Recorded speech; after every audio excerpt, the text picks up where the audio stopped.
اعوذ باللہ من الشیطان الرجیم بسم اللہ الرحمن الرحیم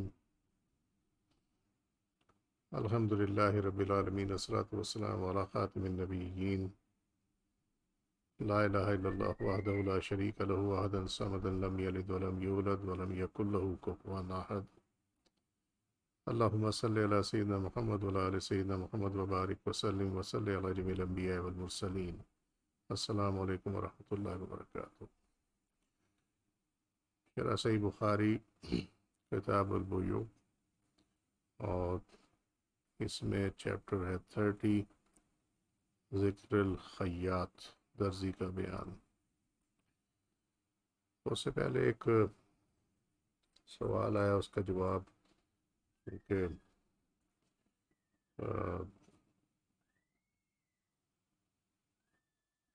لوگوں کے لیے کامن انٹرسٹ کی بات ہے، اس لیے سوال یہ ہے کہ ایک بندہ چلنا چاہتا ہے صراط مستقیم پہ، کوشش کرتا ہے ناکام ہوتا ہے، پھر کوشش کرتا ہے ناکام ہوتا ہے، پھر کوشش کرتا ہے ناکام ہوتا ہے، تو کیا وہ اس کو ترک کر دے؟ وہ گناہوں کی وجہ سے ہے یا آزمائش ہے، یہ کیا ہے؟ لیکن بات سنیں، بات سمپل سی ہے۔ اگر انسان یہ چاہے کہ میں کچھ کر لوں اور وہ اپنی ہی قوت پہ، اپنی قابلیت پہ اس معاملے کو کرنا چاہے، تو اللہ تعالیٰ اس کو اس کے حال پہ چھوڑ دیتا۔ ہدایت اللہ کا اختیار ہے، جس کو چاہے دے، جس کو چاہے نہ دے، اور جس کو چاہے گمراہ کرے۔ جس کو گمراہ کرتا ہے اس کی اپنی بدعمالیوں کی وجہ سے کرتا۔ لہٰذا بات بڑی سادہ سی ہے کہ اللہ تعالیٰ کی یہ توفیق اور اس کی مدد کے بغیر انسان صراط مستقیم پہ قائم نہ رہ سکتا ہے، نہ چل سکتا ہے۔ لہٰذا جو بھی نیت کرے اس طرف چلنے کی، جس کو اللہ توفیق دے، تو وہ اللہ تعالیٰ سے پہلے یہ دعا کرے، اور اس کا اچھا حال یہ ہے کہ 2 نفل ادا کریں حاجت کے، اس کے بعد دعا کریں کہ یا اللہ مجھے توفیق عطا فرما، میری مدد فرما، مجھے قائم فرما صراط مستقیم پر، میری حفاظت فرما۔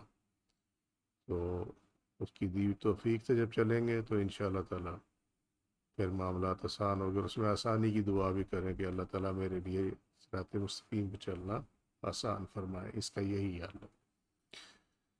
اب آ جاتے ہیں شرح صحیح بخاری کتاب البیوع، چیپٹر 30، ذکر الخیاط، درزی کا بیان، حدیث نمبر 2092۔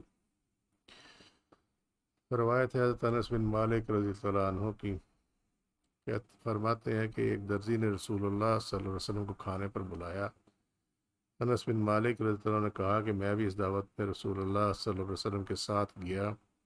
اس درزی نے روٹی اور شوربہ جس میں کدو اور بھنا ہوا گوشت تھا رسول اللہ صلی اللہ علیہ وسلم کے سامنے پیش کر دیا۔ میں نے دیکھا کہ رسول اللہ صلی اللہ علیہ وسلم کدو کے قتلے پیالے میں تلاش کر رہے تھے۔ اسی دن سے میں بھی برابر کدو کو پسند کرتا ہوں۔ یہ اصل میں وہ چھوٹا کدو ہے، وہ سب کو پتہ ہے اس کا، کہ یہ نبی کریم صلی اللہ علیہ وسلم کی پسندیدہ خوراک میں سے تھا۔ اور اس کی شرح یہ ہے کہ پیشہ کوئی برا نہیں ہوتا، اگر آپ جس طرح یہاں درزی کی دعوت قبول کی گئی تو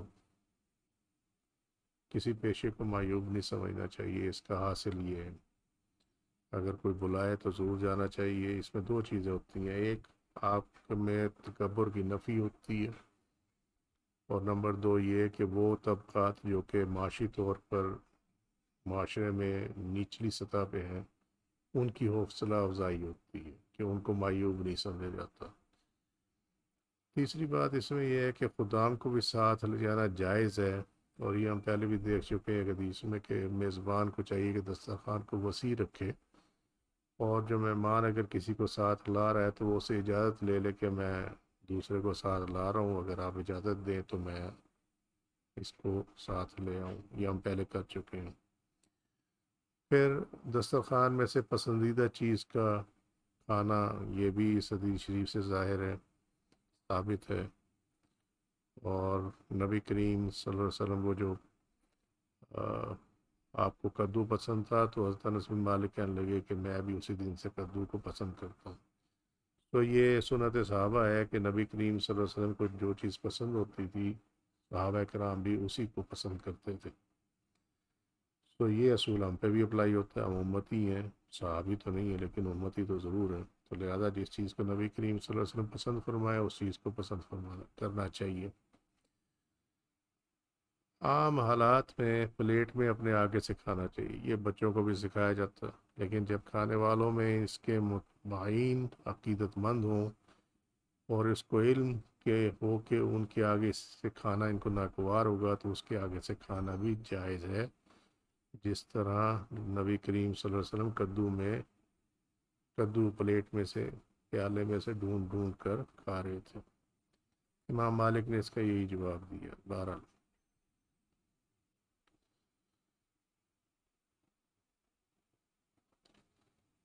علامہ طاہر بن عبد الرشید البخاری متوفہ 542 ہجری لکھتے ہیں، امام ابو یوسف سے مروی ہے کہ خلیفہ کے سامنے یہ کہا گیا کہ نبی کریم صلی اللہ علیہ وسلم کدو سے محبت کرتے تھے. ایک شخص نے کہا میں کدو کو پسند نہیں کرتا. امام ابو یوسف نے حکم دیا کہ چمڑے کا فرش لایا جائے، یعنی جس پہ مجرم کو بٹھایا جا سکتا ہو، اور تلوار لائی جائے. تب اس شخص نے کہا میں نے جو کچھ کہا ہے میں اس پر اللہ سے مغفرت طلب کرتا ہوں اور ان تمام کلمات سے رجوع کرتا ہوں جن سے کفر ہوتا ہے، اور کلمہ شہادت پڑھا. تب امام ابو یوسف نے اس کو چھوڑ دیا اور قتل نہیں کیا. اس کی تعویل کہتے ہیں یہ ہے کہ اس نے اس بات کو بڑا لائٹلی لیا کہ نبی کریم صلی اللہ علیہ وسلم کدو کو پسند کرتے تھے، اور اس نے کہا میں کدو کو پسند نہیں کرتا. تو اس وجہ سے امام ابو یوسف نے اس کو قتل کرنے کا ارادہ کیا، اور قواعد شریعہ میں اس سے اجتناب کا کوئی شخص مکلف نہیں ہے. ملا بن علی بن سلطان محمد قاری نے انہوں نے ترجمہ لکھا 12 یہ اس کا چیپٹر 31 ذکر النساج، کپڑا بننے والے کا بیان، جس کو ہم جولاہا بھی کہتے ہیں آپ اپنی زبان میں. حدیث نمبر 2093. یہ 1277 نمبر حدیث میں گزر چکی ہے اس کی شرح. چیپٹر 32 باب النجار، بڑھئی کا بیان، ووڈ مین یا ووڈ ورکر، 2094 حدیث کا نمبر، یہ 377 میں گزر چکی ہے. حدیث نمبر 2095 یہ وہی حدیث ہے کہ وہ جو ہم پہلے کر چکے ہیں اس میں 449 میں. اور یہ اس کا جسٹ یہ ہے کہ وہ غلام تھا، وہ بڑھئی کے پیشے میں تھا، وہ غلام تھا ایک عورت کا، تو اس نے آپ کے لیے ممبر بنوایا. تو جب آپ ممبر میں تشریف فرما ہوئے تو جس کھجور کے تنے کے ساتھ آپ کھڑے ہو کر پہلے ٹیک لگا کر آپ خطبہ دیا کرتے تھے جمعے کا، تو وہ تنا جو ہے وہ رونے لگا، تو اس کی چیخوں کی آواز آئی، اور آپ صلی اللہ علیہ وسلم نے اس تنے کو ایسے گلے لگا لیے جیسے کسی بچے کو گلے لگایا جاتا. اور آپ صلی اللہ علیہ وسلم فرمایا کہ کھجور کا تنا اس لیے رویا کہ وہ اللہ کا ذکر سنا کرتا تھا. تو یہ بھی نبی کریم صلی اللہ علیہ وسلم کا ایک معجزہ ہے کہ وہ چیزیں جن کو عام انسان بے جان سمجھتا ہے تو وہ بھی آپ صلی اللہ علیہ وسلم سے گفتگو کیا کرتی ہیں. آپ صلی اللہ علیہ وسلم ان کی بات بھی سمجھتے تھے، ان کے احساسات کو بھی سمجھتے تھے. چیپٹر 33. اور یہ چیز جو ہے یہ آپ صلی اللہ علیہ وسلم کے غلاموں میں بھی جہاں اللہ نے چاہا وہاں آئی، کہ جس طرح ہمارے شیخ الکبیر بابا فرید الدین مسعود گنج شکر رحمۃ اللہ علیہ سے یہ منسوب کیا جاتا ہے کہ آپ جب جنگل میں تھے اور آپ کی وہ ہاتھ لگنے سے یا چلنے سے کوئی شاخ ٹوٹ گئی تو اس شاخ نے آپ سے کلام کیا، اور یہ روایات میں موجود ہے. چیپٹر 33 شراء الحوائج بنفس سے ہی، اور اس کی جو ترجمۃ الباب ہے، اس میں یہ 3 تعلیق ہیں۔ حضرت ابن عمر رضی اللہ عنہ نے کہا کہ نبی کریم صلی اللہ علیہ وسلم نے عمر رضی اللہ عنہ سے ایک اونٹ خریدا، یہ 2099 میں یہ ہے صحیح بخاری میں۔ اور عبد الرحمن بن ابی بکر رضی اللہ عنہما نے کہا کہ ایک مشرک بکریاں لایا تو نبی کریم صلی اللہ علیہ وسلم نے اس سے ایک بکری خریدی، یہ 2216 میں ہے صحیح بخاری کی۔ اور آپ صلی اللہ علیہ وسلم نے جابر رضی اللہ عنہ سے ایک اونٹ خریدا تھا، یہ صحیح بخاری 2097 میں ہے موجود۔ حدیث نمبر 2096، یہ 2068 میں اس کی شرح گزر چکی ہے۔ چیپٹر 34، شراء الدواب والحمیر۔ دواب کہتے ہیں 4 ٹانگوں والے جانور کو، اور حمیر کہتے ہیں گدھے کو۔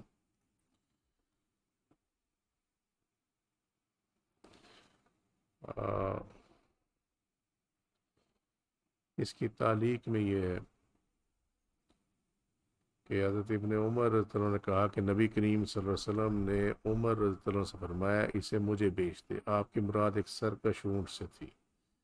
یہ کتاب الحبہ میں آئے گی، اس کی وہاں پہ یہ اسی میں یہ ہے صحیح بخاری میں۔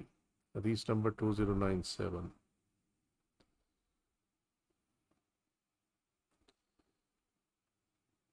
یہ 443 میں گزر چکی ہے، اور حدیث کو ہم دیکھ لیتے ہیں پہلے۔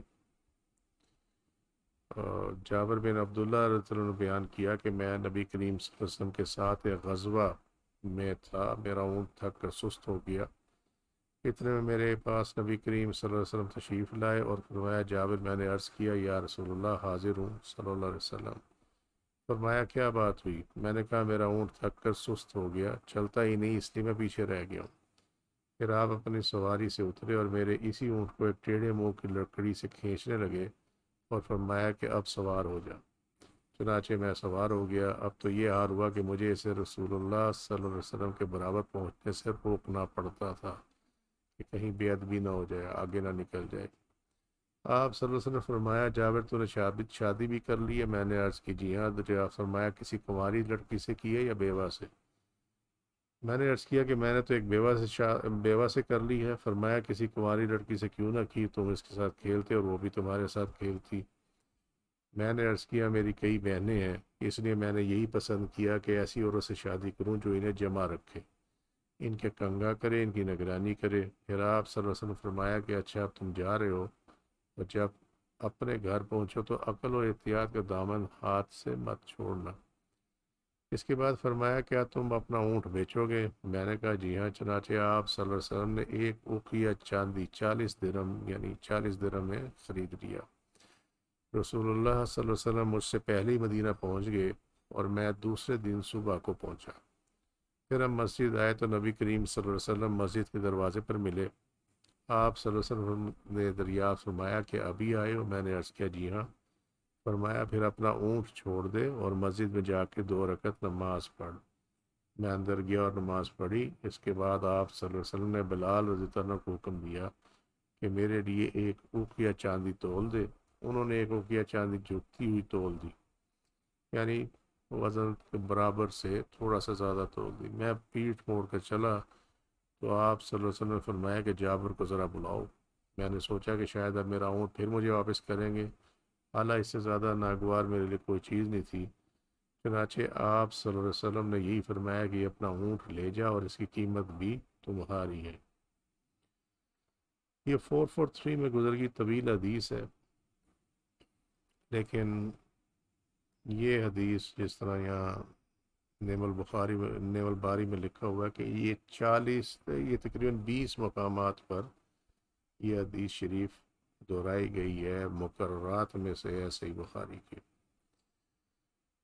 امام مالک، امام احمد اور اسحاق کا مذہب یہ ہے کہ بیع صرف ایجاب و قبول سے مکمل ہوتی ہے، اور بیع کی تکمیل میں مبیح پر قبضہ کرنا شرط نہیں ہے، سوا بیع صرف کے اور طعام کے طعام کے ساتھ بیع کے۔ یہ معاملہ کیا ہے؟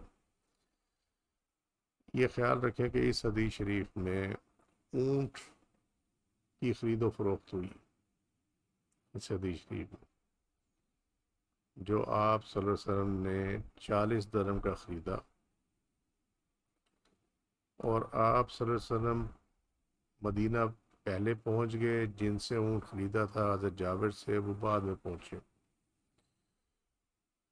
یعنی اس کو آپ ایسا سمجھ لیں کہ نبی کریم صلی اللہ علیہ وسلم نے پیمنٹ، یہ خریداری پہلے کی، اور جب اونٹ وہاں آ گیا مسجد میں مدینہ میں، تو اس کے بعد آپ نے حضرت بلال کو، جو کہ اس ٹائم فائنانس منسٹر تھے، ان کو کہا، فرمایا کہ ایک اوقیہ چاندی چکتی ہوئی تول دے، یعنی کہ اوقیہ سے تھوڑا سا زیادہ ہو جائے، تاکہ کمی بیشی کا کوئی چانس نہ رہے، کم ہونے کا کوئی چانس نہ رہے. تو اس ڈیل کو یاد رکھنا ہے. اب جہاں یہ عقد بیع ہوا، یعنی جہاں یہ ڈیل فائنل ہوئی، وہ پہلے ہوئی. اور یاد رکھنا، ایک چیز ہوتی ہے کسی چیز کی آپ بات چیت کر لیں کہ میں نے اتنے میں بیچی، اس نے اتنے میں خریدی، یہ ایک عقد ہو گیا. اب پیسے ملنا اور اس چیز کا ڈیلیور کرنا، یہ دوسرا حصہ ہے اس کا. تو امام مالک، امام احمد اور اور اسحاق کا مذہب یہ ہے کہ صرف ایجاب و قبول سے، یعنی پرائس طے ہو گئی اور بیچنے والے نے یہ کر دیا کہ جی ٹھیک ہے میں اس پرائس پہ آپ کو بیچ دوں گا، وہ کہتے ہیں کہ بیع اس سے مکمل ہو جاتی ہے. اور بیع کی تکمیل میں مبی، یعنی جس کی خرید و فروخت کی جا رہی ہے جس شے کی، اس پر قبضہ کرنا شرط نہیں ہے، سوائے بیع صرف کے کہ جہاں ایکسچینج ہو رہی ہے، اور طعام کی طعام کے ساتھ بیع، یعنی غلے کی غلے کے ساتھ بیع. لیکن امام ابو حنیفہ اور امام شافعی نے یہ کہا ہے کہ مبی پر قبضہ کرنے سے بیع مکمل ہو. عقد تو ہو جاتا ہے، لیکن بیع کا مکمل، یعنی آپ جس کو انگلش میں کہتے ہیں نا completion of transaction, completion of transaction جو ہے امام ابو حنیفہ کے نزدیک اور امام شافعی کے نزدیک یہ ہے کہ جب تک جو چیز خریدی جا رہی ہے اس پہ قبضہ خریدار نہ کر لے،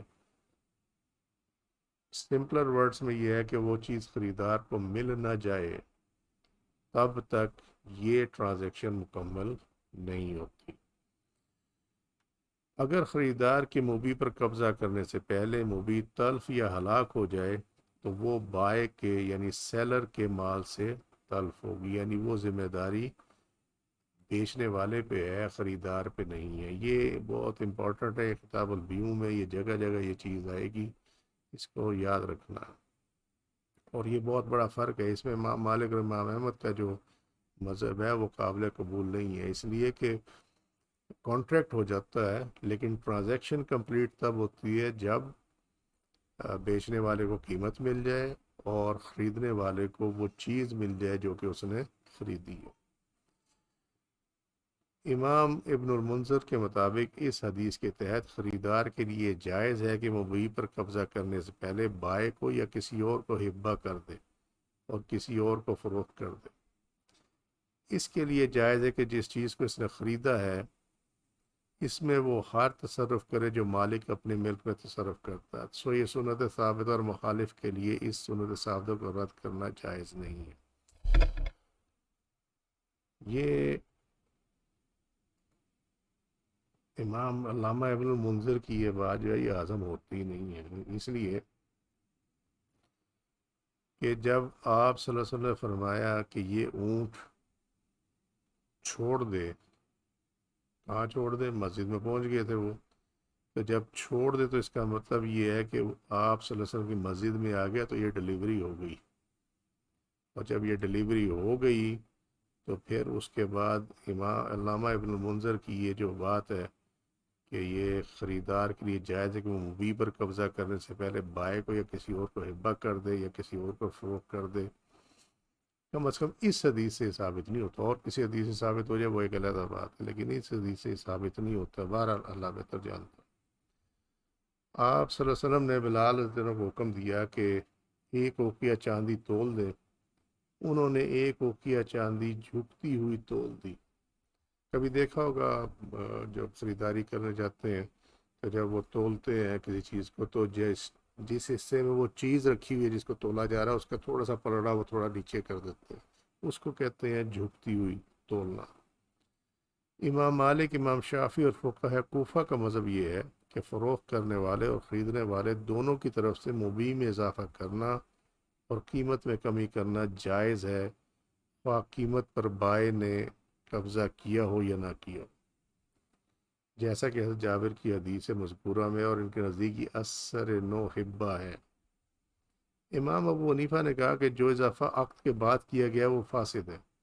امام ابو یوسف اور امام محمد نے ان سے اختلاف کیا۔ امام طحاوی نے کہا کہ یہ بیع میں اضافہ جائز نہیں ہے۔ یہ کیا معاملہ ہے؟ یہ معاملہ یہ ہے کہ امام ابو حنیفہ کے مطابق جب ایک قیمت پہ معاملات طے ہو گئے اور اس قیمت کو بعد میں بڑھا دیا جائے تو یہ فاسد ہے، یعنی یہ ایکسیپٹیبل نہیں ہے، یہ باطل ہے، اس کو ایکسیپٹ نہیں کیا جائے گا۔ اسی طرح امام طحاوی نے بھی کہا، لیکن امام مالک، امام شافعی نے یہ کہا کہ دونوں کی طرف سے فروخت کرنے والے اور خریدنے والے دونوں کی طرف سے مبیع میں اضافہ کرنا اور قیمت میں کمی کرنا جائز ہے۔ یعنی اگر وہ کرنا چاہیں قیمت میں اضافہ اور یا قیمت میں کمی یا اس کی مقدار جو ہے مبیع کی اس میں اضافہ کرنا چاہے تو وہ جائز ہے، لیکن امام ابو حنیفہ نے اس کے اگینسٹ فتویٰ دیا ہوا ہے اور یہی ٹھیک ہے، کیونکہ پھر وہ نئی ڈیل ہو جائے گی۔ اگر آپ کہتے ہیں کہ جی پہلے مجھے 10 کلو چاول دے دے، بعد میں کہتے ہیں نہیں مجھے 12 کلو دے دے، اور وہ کہتا ہے کہ ٹھیک ہے میں نے قیمت یہ کر دی، تو یہ ایک نئی ڈیل ہے۔ جو پرانی ڈیل تھی وہ 10 کلو چاول کی وہ علیحدہ سے رہے گی، وہ اگر آپ نے ختم کرنی وہ ختم کر دیں، لیکن یہ کہ اسی ڈیل کے اندر اس کو اسٹریٹ کر دینا امام ابو حنیفہ کے نزدیک یہ فاسد ہے۔ باقی جو چاندی جو ہے جھکی ہوئی تولی گئی تھی وہ میں نے پہلے بھی بیان کیا کہ وہ صرف اس وجہ تھی کہ کسی قسم کی کمی نہ رہے، وہ قیمت میں اضافہ نہیں تھا، بلکہ وہ یہ تھا کہ شک نہ رہے کہ چاندی جو ہے وہ کم نہ ہو جائے کہیں ایک روپیہ سے، لہذا اس کو احتیاطاً تھوڑا سا زیادہ تول دیا گیا۔ اس کے اندر وہ اس کے علاوہ کوئی چیز نہیں ہے۔ پھر اس میں ہے کہ جب تم گھر جاؤ تو اپنے ہوش و واس قائم رکھو۔ اس کے اندر فائدہ قدمتا فالکیسا الکیسا، اس کے مختلف ایکسپلینیشنز دی گئی ہیں۔ اس کا معنی یہ ہے کہ جب تم گھر جاؤ تو اولاد کی طلب میں عقل و فہم اور نرمی سے کام لینا، کیونکہ اس وقت تک حضرت جابر کی اولاد نہیں تھی۔ یا اس کا یہ معنی ہے کہ گھر پہنچ کر اپنی بیوی سے جماع کے معاملے میں احتیاط سے کام لینا، کیونکہ ہو سکتا ہے وہ حائض ہو۔ یہ اس کا ایک ایکسپلینیشن ہے۔ الکیسا کا معنی ہے کسی چیز کی بہت زیادہ حفاظت کرنا۔ ایک قول یہ ہے کہ یہاں الکیسا کا معنی جمع ہے، ایک قول یہ ہے کہ اس کا معنی عقل سے کام لینا، یہ اس کی ایکسپلینیشن ہے۔ دیگر مسائل یہ ہے کہ اونٹ جو پہلے چلتا نہیں تھا، نبی کریم صلی اللہ علیہ وسلم کے لکڑی چبونے کے بعد وہ تیز بھاگنے لگا، یہ آپ صلی اللہ علیہ وسلم کا معجزہ ہے۔ ادب کے حوالے سے اس میں سبق ہے کہ حضرت جابر اپنے اونٹ کو نبی کریم صلی اللہ علیہ وسلم کے اونٹ سے آگے بڑھانے سے روکتے تھے۔ تیسرا سبق یہ ہے کہ مرد اگر کنوارا ہو تو بہتر ہے کہ وہ کنواری لڑکی سے نکاح کرے۔ حضرت جابر کی فضیلت یہ ہے کہ اپنی بہنوں کی پرورش اور تربیت کو اپنی خواہش پر ترجیح دی، یعنی انہوں نے بیوہ سے اس لیے نکاح کیا کہ وہ میری بہنوں کا خیال کرے گی۔ سفر سے آ کر گھر جانے سے پہلے مسجد میں جا کر 2 رکعت نماز پڑھنی چاہیے، کیونکہ آپ صلی اللہ علیہ وسلم نے حضرت جابر کو فرمایا کہ پہلے 2 رکعت نماز پڑھ لو۔ ہمارے نزدیک یہ ہے کہ پاسبلٹی یہ ہے کہ چونکہ وہ مسجد میں داخل ہوئے تھے لہذا یہ 2 رکعت نماز جو ہے یہ تحیت المسجد ہے، کہ اللہ بہتر جانتا۔ جب قیمت ادا کی جائے تو کسی کو وکیل مقرر کرنا جائز ہے، جیسا کہ آپ صلی اللہ علیہ وسلم نے حضرت بلال کو چاندی تول کر دینے کا حکم دیا۔ اچھا اب یہ ٹھیک ہے، بظاہر تو یہی لگتا ہے، مگر معاملہ یہ ہے کہ وہ چاندی ہوتی حضرت بلال کے پاس تھی تو انہی کو کہنا تھا، لیکن بہرحال اس سے یہ مسئلہ انہوں نے عرض کیا کہ کسی کو وکیل مقرر کرنا جائز ہے کہ آپ کسی تیسرے بندے کو ڈال کر بیچ میں پیمنٹ کر دیں، بٹ آئی اسٹل انسسٹ کہ یہ چونکہ وہ کنٹرول حضرت بلال کے پاس تھا اس لیے ان کو فرمایا گیا۔ اس حدیث میں نبی کریم صلی اللہ علیہ وسلم کی بے مثل خریداری کا بیان ہے کہ آپ صلی اللہ علیہ وسلم نے ایک چیز خریدی اور اس کی قیمت وہ چیز بھی بائے کو دے دی۔ یہ اصل میں دو چیزیں ہیں اس کے اندر، ایک تو آپ نے چیز خریدی، یہ بیع ہو گئی، اور اس کی قیمت اور وہ چیز بھی بائے کو دے دی، یہ ہبہ ہے۔ آپ صلی اللہ علیہ وسلم نے، کیونکہ وہ ہوا یہ کہ جب آپ نے وہ خرید لیا اونٹ تو پھر وہ آپ کی ملکیت ہو گیا، جب ملکیت ہو گیا تو ملکیت آپ اپنی کسی کو بھی بطور تحفہ دینا چاہیں، ہبہ کرنا چاہیں، وہ آپ کر سکتے ہیں۔ پچھلی ٹرانزیکشن ختم ہو گئی، ملکیت ٹرانسفر ہوگی، پیمنٹ ہوگی، لہٰذا آپ نبی کریم صلی اللہ علیہ وسلم کا اختیار تھا کہ وہ آپ صلی اللہ علیہ وسلم اس اونٹ کے بارے میں جو بھی فیصلہ کرتے۔ تو آپ صلی اللہ علیہ وسلم نے فیصلہ یہ کیا کہ حضرت جابری کو وہ اونٹ جو ہے بطور تحفہ آپ نے عنایت فرمایا۔ چیپٹر 35، باب الاسواق التي كانت في الجاہلیت فتبعیا بها الناس في الاسلام، حدیث نمبر 2098، یہ 1770 میں حدیث شریف گزر چکی ہے۔ چیپٹر 36، باب شراء الابل الحیمی او الاجرابی، بیمار یا خارشی اونٹ خریدنا۔ ہیم حائم کی جمع ہے، ہیم اعتدال، درمیانہ، میانہ روی سے گزرنے والا اس کو کہتے ہیں، اور ہیم ٹیکنیکلی جو یہاں ہے وہ یہ ہے کہ اس اونٹ کو کہتے ہیں جس کو پیاس کی بیماری ہو، وہ مسلسل پانی پیتا رہے لیکن اس کی پیاس ختم نہ ہو، حتیٰ کہ وہ پیاسا مر جائے۔ قرآن پاک میں سورہ الواقعہ کی آیت نمبر 55، سورہ کا نمبر 56، فشاربون شرب الحیم، پس تم سخت پیاسے اونٹ کے پینے کی طرح پینے والے ہو، یعنی پانی پیتا بھی رہے، مسلسل پیتا بھی رہے، لیکن اس کا جو کاز آف ڈیتھ بنتا ہے وہ پھر بھی پیاس ہی ہوتی ہے۔ امام بخاری نے کہا ہے کہ حائم وہ ہے جو ہر چیز میں الٹا ارادہ کرتا۔ امام بخاری کا منشا یہ ہے کہ خارج شدہ اونٹ بھی اٹھنے بیٹھنے گھومنے میں الٹا ارادہ کرتا رہتا۔ حدیث نمبر 2099،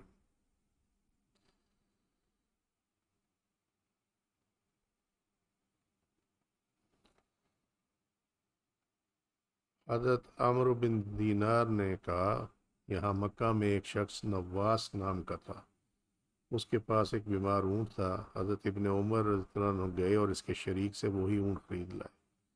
وہ شخص آیا تو اس کے ساتھی پارٹنر نے کہا کہ ہم نے تو وہ اونٹ بیچ دیا۔ اس نے پوچھا کسے بیچا ہے؟ پارٹنر نے کہا کہ ایک شیخ کے ہاتھوں میں جو اس طرح کے تھے، یعنی حلیہ بیان کیا۔ اس نے کہا افسوس، وہ تو ابن عمر تھے رضی اللہ عنہ۔ چنانچہ وہ آپ کی خدمت میں حاضر ہوا اور عرض کیا کہ میرے ساتھی نے آپ کو مریض اونٹ بیچ دیا ہے، اور آپ سے اس نے اس کے مرض کی وضاحت بھی نہیں کی، یعنی آپ کو نہیں بتایا کہ اونٹ جو ہے وہ بیمار ہے۔ حضرت ابن عمر نے فرمایا کہ پھر اسے واپس لے جاؤ۔ بیان کیا کہ جب وہ اس کو واپس لے جانے لگا تو حضرت ابن عمر نے فرمایا کہ اچھا رہنے دو، ہم رسول اللہ صلی اللہ علیہ وسلم کے فیصلے پر راضی ہیں۔ اور فیصلہ آپ صلی اللہ علیہ وسلم کا کیا تھا؟ لا عدوہ، یعنی امراض چھوت والے نہیں ہوتے، یعنی کنٹیجیس نہیں ہوتے۔ معنی یہ ہے کہ آپ رضی اللہ عنہ نے یعنی حضرت ابن عمر رضی اللہ عنہ نے اس اونٹ کو واپس نہیں کیا، بلکہ آپ نے اس کو رکھ لیا، یہ کہہ کر کہ نبی کریم صلی اللہ علیہ وسلم نے فرمایا تھا کہ یہ چھوت نہیں ہوتی، امراض ایک سے دوسرے کو ٹرانسفر ہونے والے نہیں ہوتے۔ اس حدیث کی فقہ یہ ہے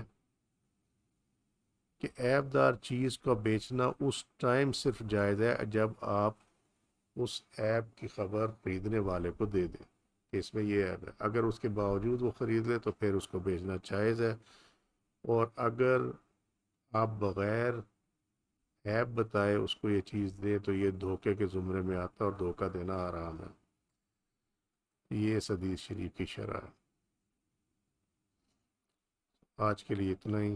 وما علینا الا البلاغ واللہ رسولہ اعلم بالصواب سبحانک اللہم وبحمدک اشہد ان لا الہ الا انت استغفرک واتوب الیک عملت سوءا وظلمت نفسی فاغفر لی فإنہ لا یغفر الذنوب الا انت سبحان ربک رب العزة عما یصفون وسلام علی المرسلین والحمد للہ رب العالمین۔ السلام علیکم ورحمۃ اللہ وبرکاتہ۔